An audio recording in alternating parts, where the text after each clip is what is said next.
Chelsea, I've gotten to the point where I have a hard time getting myself out of bed to take pictures. I don't know when the last time I saw the sunrise is, and that's a really bad place to be as a photographer.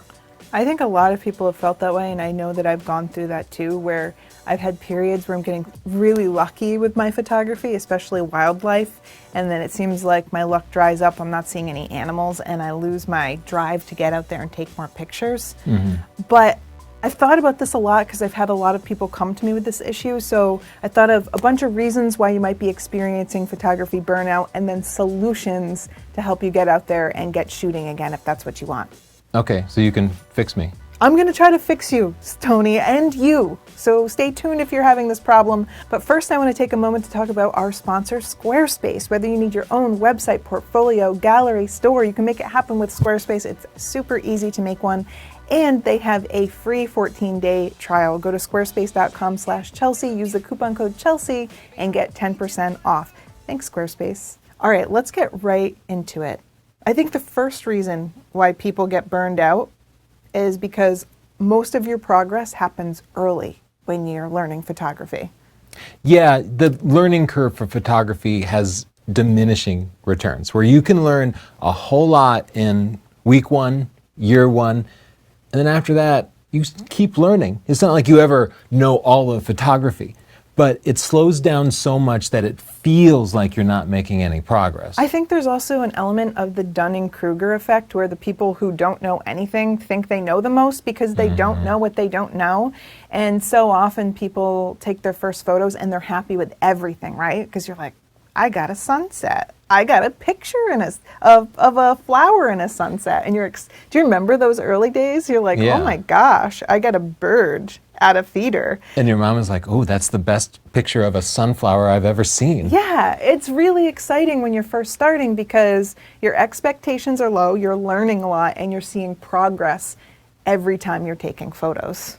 And then you get to be a haggard old guy like me, where you take some picture and you look at it and you're immediately not impressed because, oh, it's a picture of a sunflower, but the light wasn't quite right and it didn't have dew on it like it did in that shot that you took in 2008. Yeah. And things just haven't lined up right, and it just feels like, oh, You're why like, did I bother? I wanted a low-hanging fog.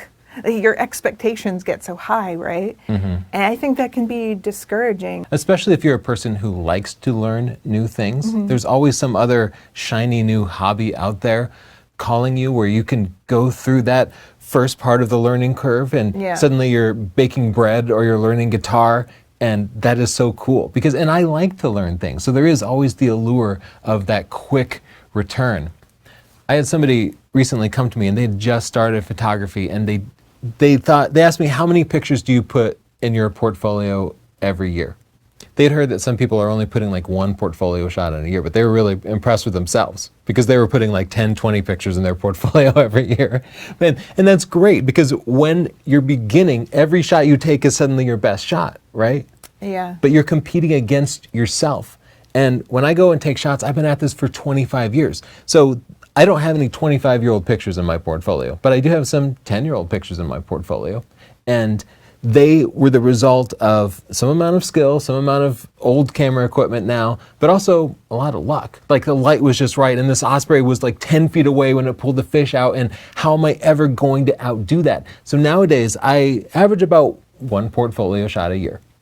And that's why I don't have pictures from 25 years ago, because I only keep like 15 shots in my portfolio. But that's how it goes. The number of your best shots that you get every year decreases every year until you're lucky to get one portfolio shot every year if you work at it all year long. I think it depends on the type of photography too. If you're doing a type of photography where you're controlling every element, like studio portraits or something, I think that you could add new portfolio pictures all the time. But if it does require some amount of luck or more time, like wildlife or landscape, then it makes more sense that you're not adding as many photos. But it's discouraging. I know if I go out and take osprey pictures, I'm probably not going to outdo that one shot from 10 years ago. It's just because luck is such a big factor.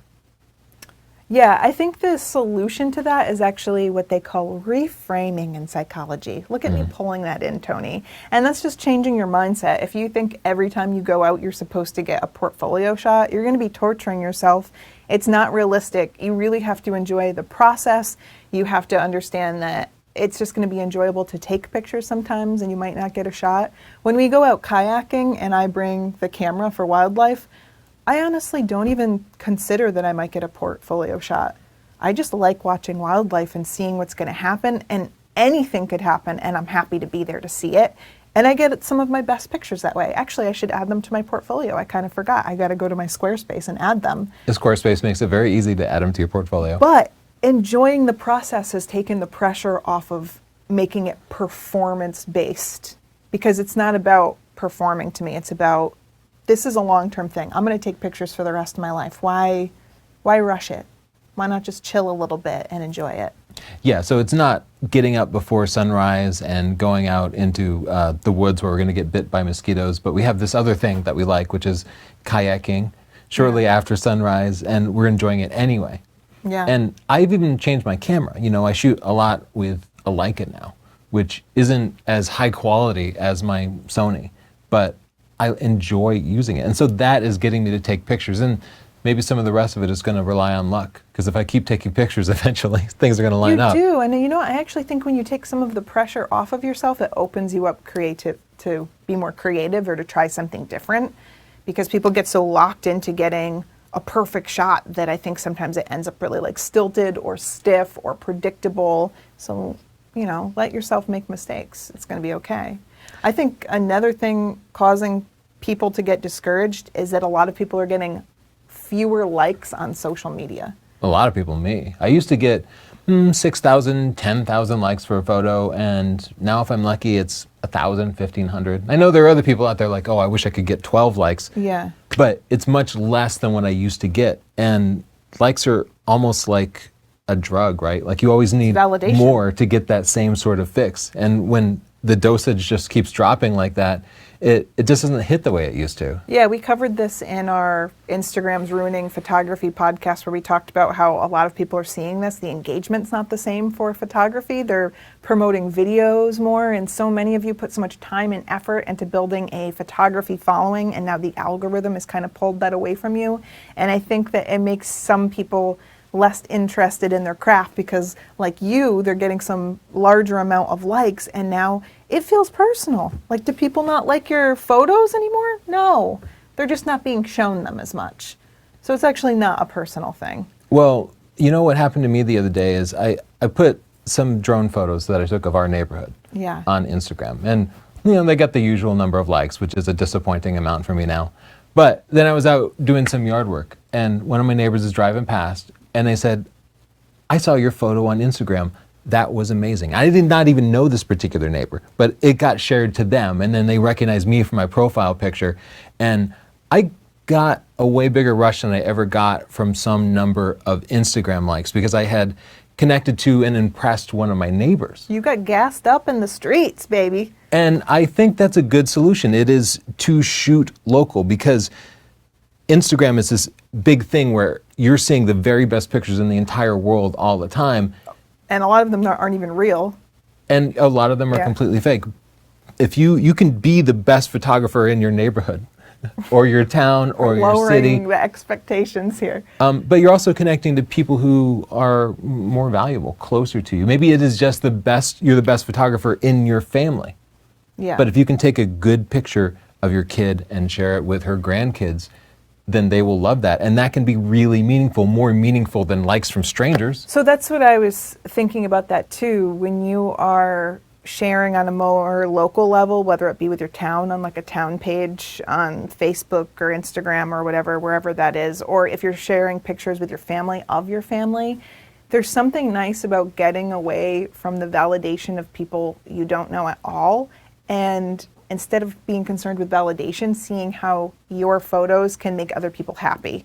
And then you're kind of, again, reframing how you think of things. You're not just like, I'm getting famous, I'm getting hyped up, I'm getting, 100,000 likes. You're thinking, oh, I made this person happy because I took a picture and it was their childhood home, or, our neighbor saw their home in your drone footage and they thought it was cool, it was at sunset. They said, aren't we so lucky to live here? Our neighborhood's beautiful. So you're seeing the joy that you're bringing people and not just getting high on the validation. It's a little bit different, and I think it's more meaningful.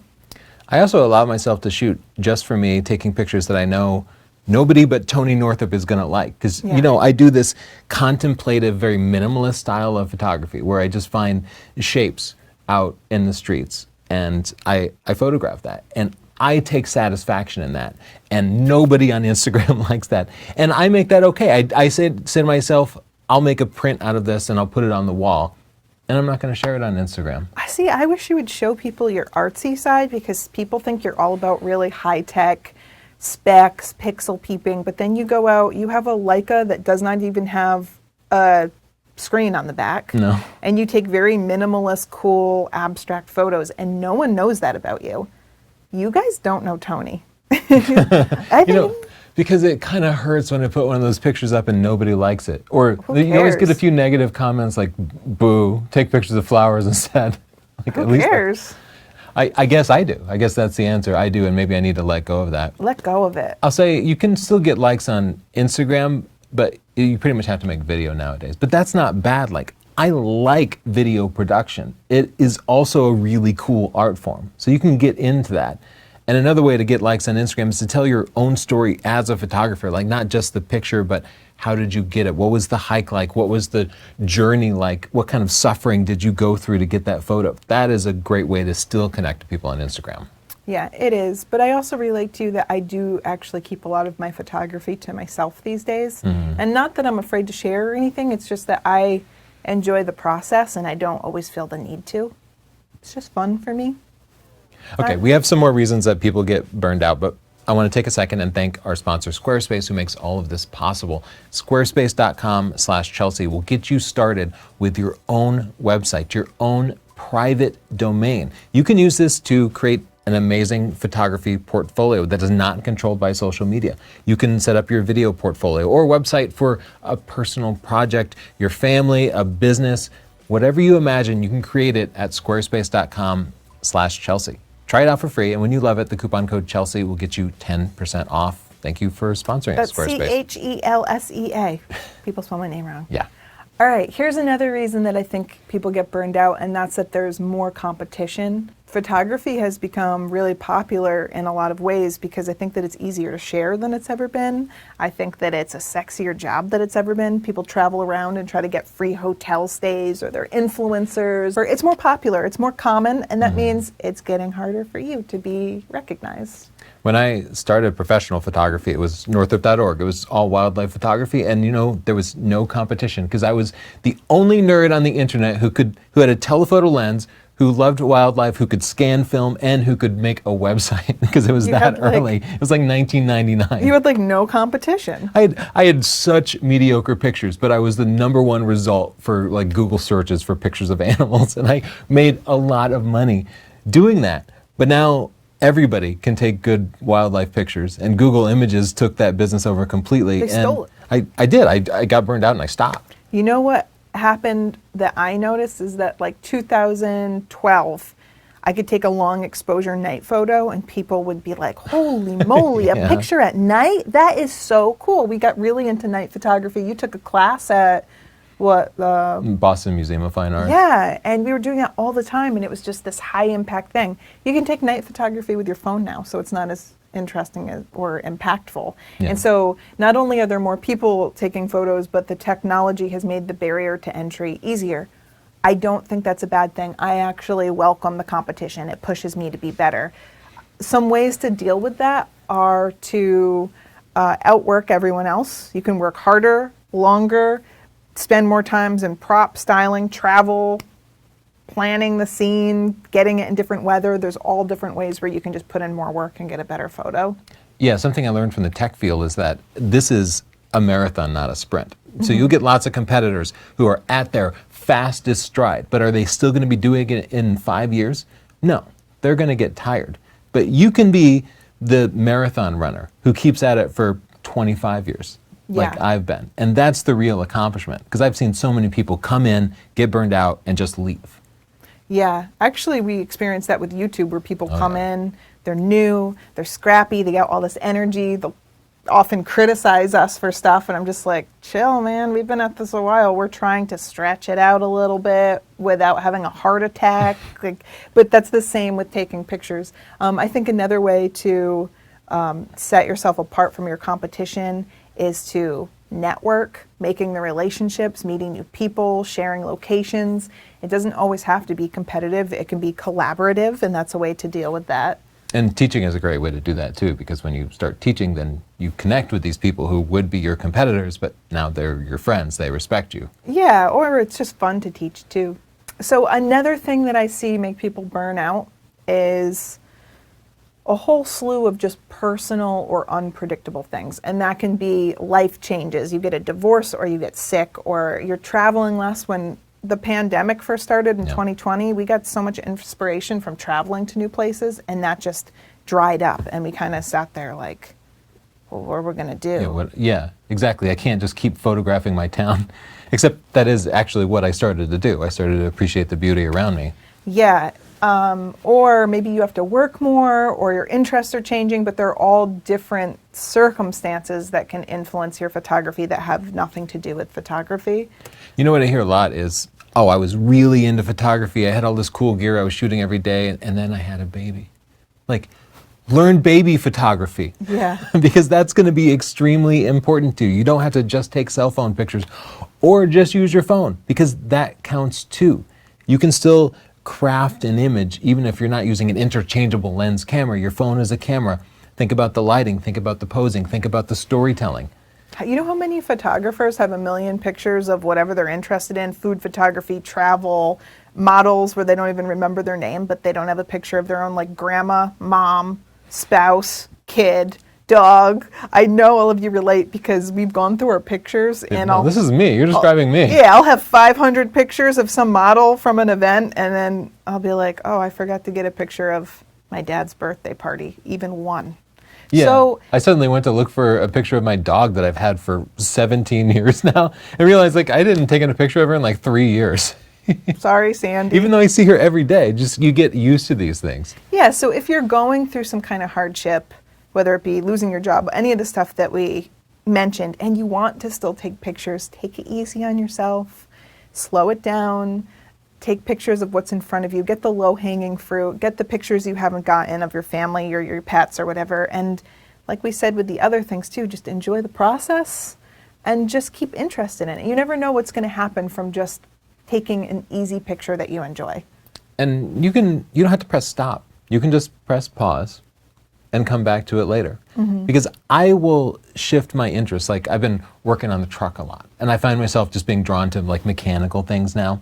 But I do that for a while and I get tired of that, and then I go back to photography. Like shifting what I'm working on actually gives me more energy to put into other things.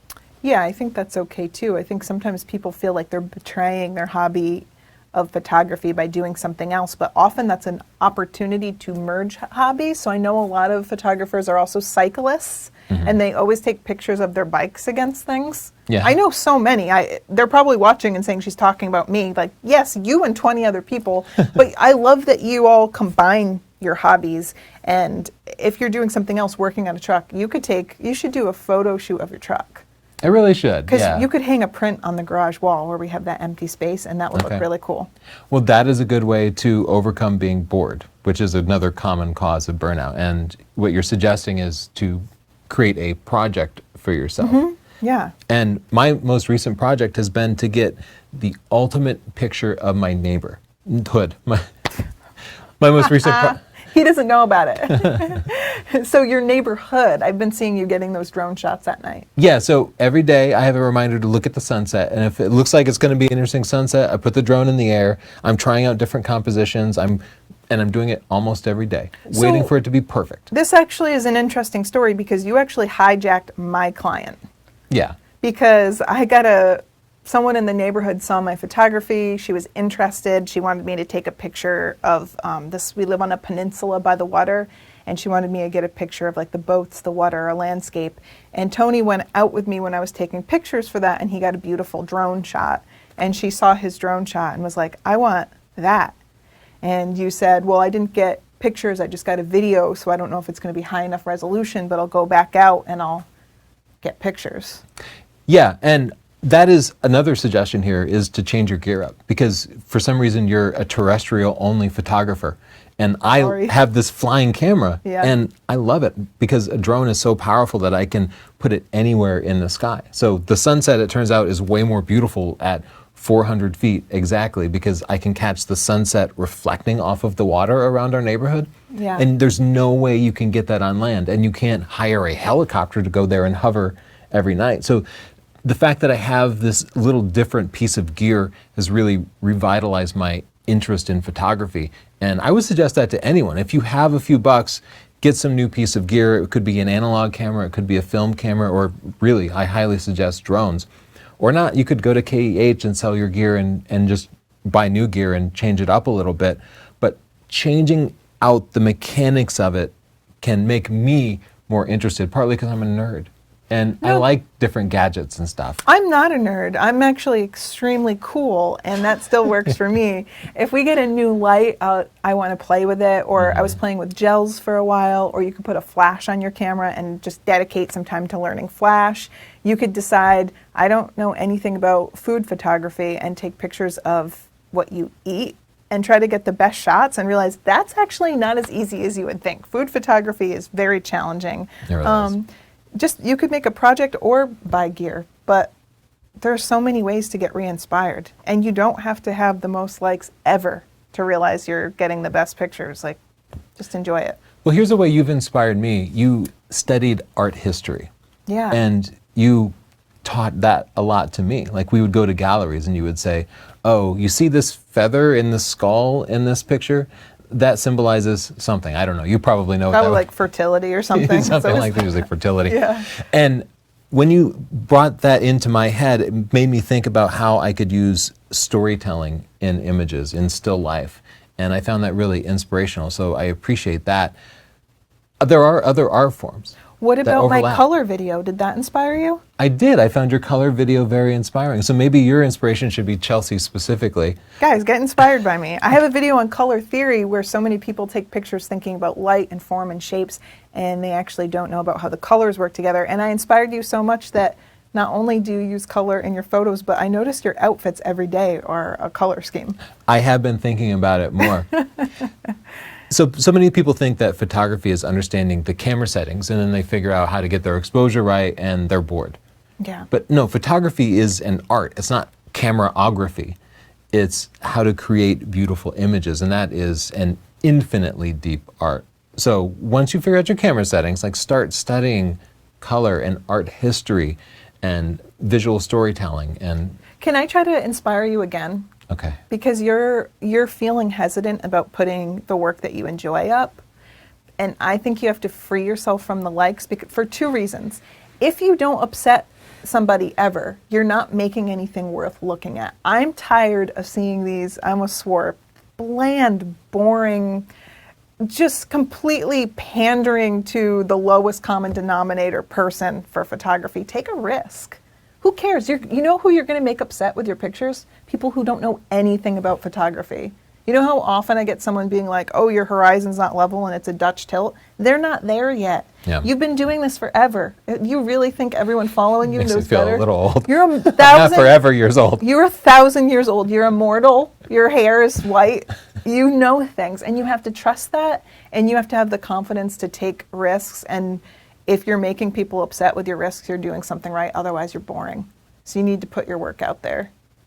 One time, I put up a picture of a seductive cantaloupe, and boy, was it fun to read the comments. It was hilarious. Nobody understood what I was doing. It was an absolute thrill. You guys have to try it. So ignore the likes. Don't attach yourself to them. Don't worry about being burned out. It's totally normal. Have fun. Find the joy again.